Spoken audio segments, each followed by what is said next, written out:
You hear a lot of people talking about resistance to change, and people in change programs get labelled resistant. It's horrible. It just makes me so frustrated because it's not understanding what you're dealing with. It's put on as this bad label.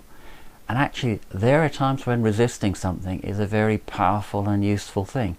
People resist things they don't understand, so you don't hit them with a label. You talk to them, you listen to them, you give them the information they need. But actually, sometimes there are people in an organisation who know an awful lot, and they know things that you're not taking account of. And they're resisting you with positive intention, they're resisting you from a place of positive experience, and they want to contribute. You have to create an environment where these people can go, we tried that 5 years ago and it didn't work. I know someone else who's done this, and unless you do X, it's not going to go ahead.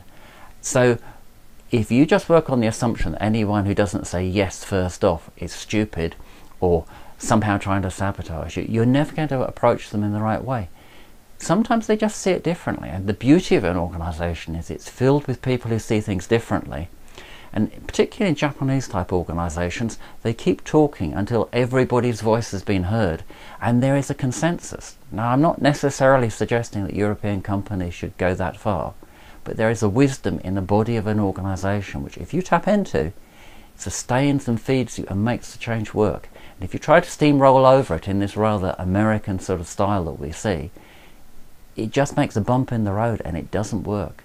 So labelling people is never helpful. You have to work with resistance rather than fight it. And the very word produces fight. And you don't want that. You want them working with you and cooperating.